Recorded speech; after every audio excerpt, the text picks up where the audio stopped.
Olá, meus amigos e minhas amigas. Ataques russos na capital da Ucrânia, nova lei de recrutamento, situação econômica da Rússia estão entre os assuntos de hoje.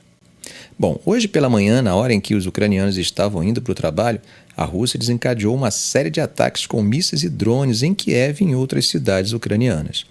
Essa ofensiva resultou na morte de 5 pessoas, ferindo mais de 30 e causando danos significativos em edifícios residenciais e na infraestrutura energética.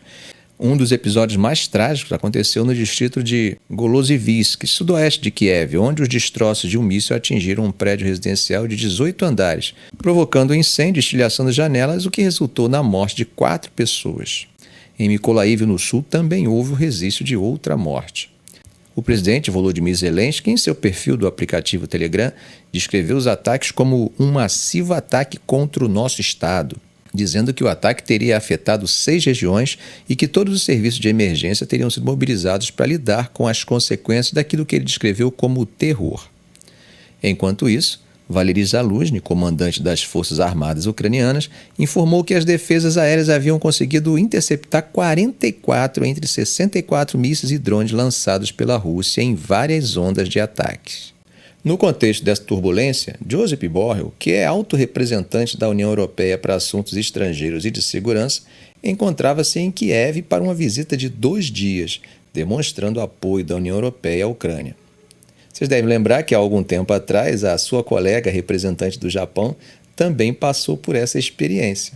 Borrell compartilhou sua experiência de começar o dia em um abrigo, devido aos alarmes aéreos soando por toda a capital. Suas discussões com altos funcionários ucranianos abrangem tanto o suporte militar quanto financeiro da União Europeia, além do progresso de Kiev em reformas que visem a adesão ao bloco da União Europeia. Na capital, autoridades locais relataram que pelo menos 19 pessoas ficaram feridas em diferentes partes da cidade, com cerca de 40 carros e uma oficina de reparos veiculares danificadas.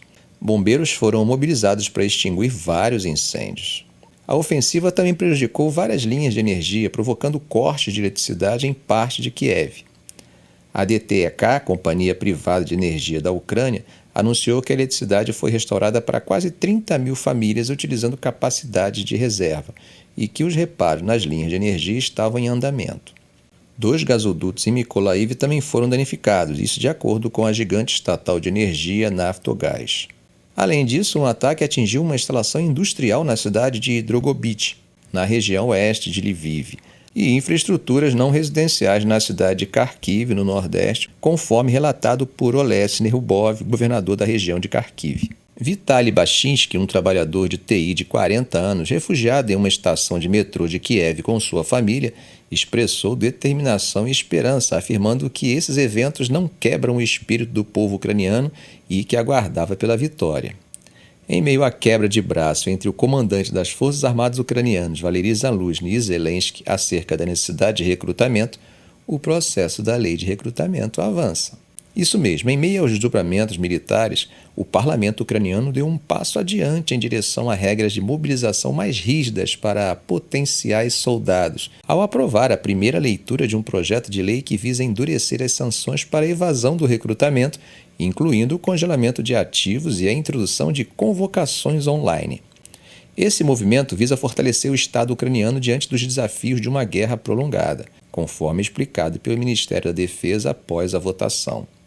Apesar das críticas relacionadas a possíveis violações constitucionais e riscos de corrupção, o que se espera é que o projeto de lei passe pela leitura final no final de fevereiro e entre em vigor em abril.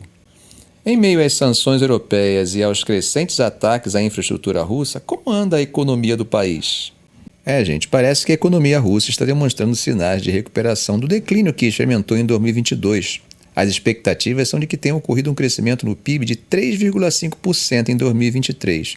Isso é o que afirmou o presidente Vladimir Putin. Contudo, economistas de vertente liberal que trabalham na Rússia alertam para sinais de superaquecimento da economia, impulsionado principalmente pela produção estatal de armas e munições, o que pode mascarar problemas que afetam o padrão de vida dos russos e potencialmente levar a uma estagnação ou recessão. A equipe da Rosstat, que é basicamente o órgão de estatística da Rússia, vai divulgar os números do crescimento do PIB hoje às 16 horas. A expectativa é que mostrem uma recuperação depois de uma queda de 1,2% em 2022. Mas há quem diga que esse número, apesar de parecer bom, não dá a real dimensão de como a vida do cidadão russo está se desenrolando. É aquela história, uma empresa de defesa constrói um míssil ou um projétil, eles explodem em algum lugar e o PIB cresce.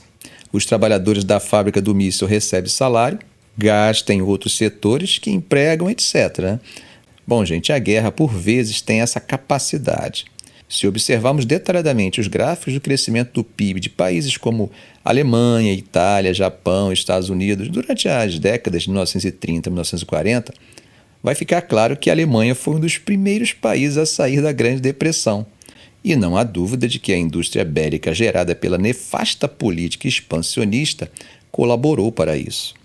Os Estados Unidos, apesar dos voos de galinha propiciados pelo New Deal, sua economia só retornaria aos níveis pré-29 a partir da guerra. No caso da Rússia atual, segundo o Centro de Análise Macroeconômica e Previsão de Curto Prazo da Rússia, cerca de 60% a 65% do aumento da produção industrial nos últimos 2 anos tem a ver com o conflito na Ucrânia.